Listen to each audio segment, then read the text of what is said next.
Ladies and gentlemen, I would be lying if I would say that I'm completely locked in with dungeon leveling currently. I'm experiencing something that I usually experience when I play the game every single day for like a month or two. You just get burnt out a little bit.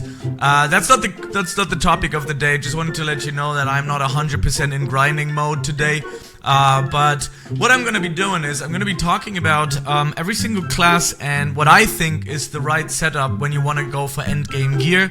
We're gonna check out some endgame gear, see what the cons and pros and cons is. Basically, that's just a little bit of a intermediate guide, I would say. I did reach 50 just recently. I want to make videos on the new stuff that I have unlocked, which I'm gonna show you right now, which is going to be heroic mode. So there's a lot of different heroic modes that you can do.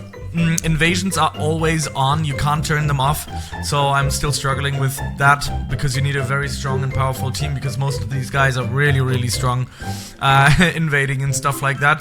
Okay, so ladies and gents, let's go and talk about the barbarian set first of all. I do have one piece of the barbarian set here for you covered, so let's talk about it. The barbarian is really good for anything that's physical and needs HP. So if you want to build, for example, a Death Knight or anything that needs a little bit more HP but also damage, I think the Barbarian is really good for the Death Knight, which means for the tank, right? So, if you are out there, you want to go and just go like, yeah, you know what, I want to be a good Death Knight, go with the Barbarian. There's also another talks that you can potentially use the Demon Hunter, because it does give you attack speed and physical damage as well, which actually is more. So if you fancy more damage instead of more HP, then you can go for the Demon Hunter as well. I'm just gonna quickly talk about all of the mythic items that you can go for. Now, you also have the Assassins in Mythical. I recommend not getting it. I got this one for very cheap and it had base physical damage on 9. You don't need to have that. Later on, if you, for example, go with the Barbarian chest, you see it's a set piece 1 out of 4. So that one will be ditched at the end anyways. But yeah, really expensive stuff too. Technically, you also have the Duelist chest, or the Duelist items. Where is it? There it is. You have that in Mythical as well. I don't recommend going for that either. I recommend going for like one of them bigger ones.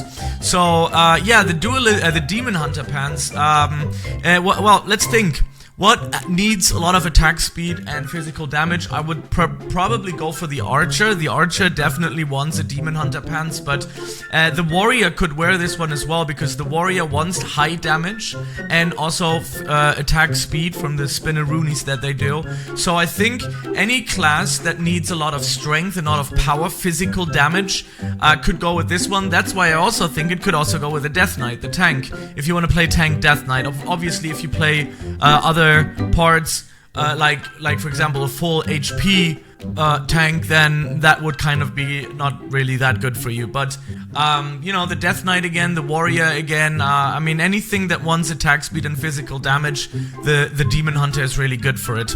Let's go and find the other pieces. So I'm gonna just go in with Mythic, and we're just gonna find and see what else we can find here. So let's talk about the Paladin parts. The Paladin is lately just for one thing good and one thing only, and that would definitely, and we all know what it is gonna be the tank, of course. It's gonna boost it by 18% the HP, as you can see if you have all 4 set pieces. Makes a lot of sense, obviously. So yeah, the tank is definitely gonna get the Paladin. Now, we have the holy stuff, the holy items. Holy items are good for the healer because you have heal damage, you have max MP. It is really good for that as well, and that only.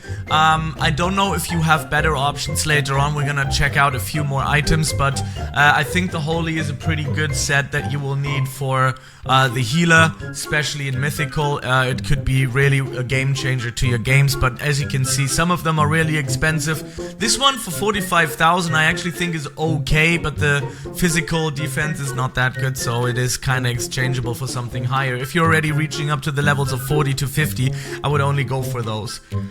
Okay. Man, my sleeping schedule is broken. Well, it's not really that broken, but I'm just tired.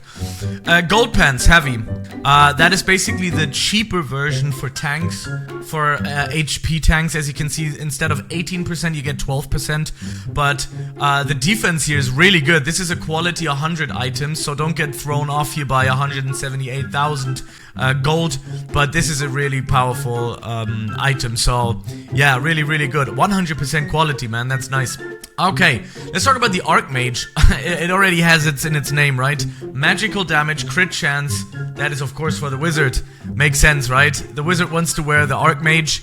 There's no talk about it. I don't see wearing this actually on anything else other than the mage as of now, unless we get a new class at one point or something like that. But other than that, man, yeah. I'm gonna see if I can find something else. Of course, here you can find the duelist. Some of the easier wands and stuff like that.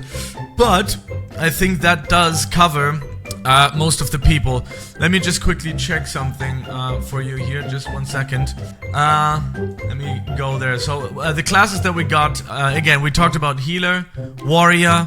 Again, warrior wants to go for something with physical damage on it. So if your warrior lacks a little bit of HP, you could technically go with a barbarian chest, because it does give you more of 10%. I think the barbarian chest is might have one of the best endgame items that you can get. The barbarian set, because it is so versatile. It gives you actually 10% of HP and 10% physical damage, so that is actually really, really good. The pants here with the Demon Hunter, again, also one of the endgame items.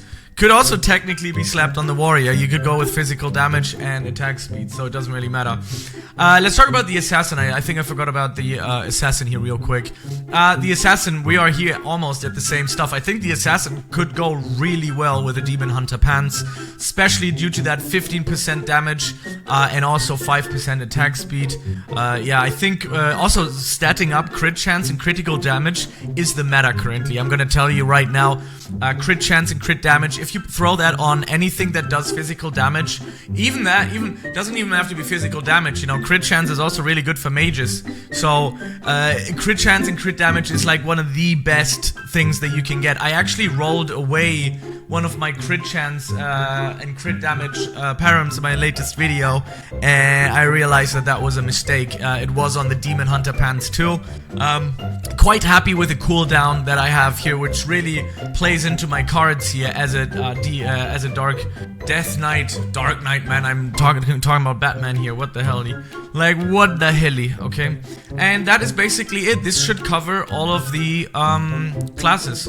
I mean, it always also depends on what subclass you do, because the paladin, the tank basically has the paladin and the Death Knight, and they both get different set pieces because they have total different gameplay. But with the most things like the wizard and stuff like that, it kind of stays the same. Same goes for the assassin, kind of stays the same. Warrior, same thing. Although, if you want to go with a warrior, let me quickly show you something. If you go with the warrior, and it depends on that subclass, you have two different subclasses, right? You have the warlord and you have the berserker. I would actually think if you go with a warlord, it would be better to have a little bit more survivability, because you're going to go into the fight with other people throwing in your the battle banner or whatever it's called, and you want to survive a little bit more, because you're kind of there to buff your allies with damage and stuff like that. And with a berserker, I would technically go with the Demon Hunter pants, but that is up to you guys. That just depends on your interest. Same goes with the healer, though. I don't even know the healer, what kind of subclasses they have. I haven't covered the healer very much yet, but I think the healer is constantly just helping out, basically buffing their teammates. I don't think that there's much other to that, as far as I believe. Not entirely sure, though. And yeah, I'd probably go for Holy with healer, but yeah, that's it. That is all I got. There must be something better, though, for healer, though, right? Or was it not introduced into the game? Because I do have Holy in Legendary. There is no Barbarian in Legendary, and there's no Demon Hunter in Legendary, but there is for Holy. So is there another thing that there is? Wait, maybe... Could Paladin work for healer? Or not really, right? Because of survivability? I'm not entirely sure, but I might be onto something with that. Oh wait, we have the samurai as well. I forgot about it. Right, we have the samurai. The samurai, damn, bro, that is probably the best for anybody doing damage. Yeah, I totally forgot about this one. The samurai is really good because of the crit chance. And the physical damage, so it is almost as good as the Demon Hunter, but the Samurai actually is better. because of the crit chance of 5%. It's really powerful. So if you want to play Assassin, you could go with Assassin, Warrior, Death Knight. You could go with all three there, but I think the ones that... and Ranger, of course, right? But the ones that I think would benefit the most would be Ranger and Assassin, probably. I think they benefit out of this the most, yeah. I forgot about it. Did I forget about one other? Damn, now I'm getting paranoid here, bro. Like, real paranoid. Let me see. Archmage? Nah. Okay, I think Samurai was the last one. You know why I forgot about the Samurai? Because I don't see it that often. Because it is so rare. Like, it's really rare, and I don't see it that often. And every time you see it, it's super expensive, obviously. For obvious reasons, honestly. Take a look at that chest, bro. That's pretty. That's not a bad... oh, that's a nice one. Base physical. But I don't like the physical defense. But other than that, though, very nice. Yeah, that's basically how you equipped most classes in the game, at least to my knowledge. Again, I don't know the subclasses of the healer, I don't know the subclasses of the mage really well, same goes for the ranger. I mean, the subclasses are pretty bad, I heard, for the ranger, so... yeah, that's basically all I got for you today now. I hope you enjoyed this little bit of a tutorial. This might be also for beginners that want to save for future parts and sets. Anyways, goodbye, peace.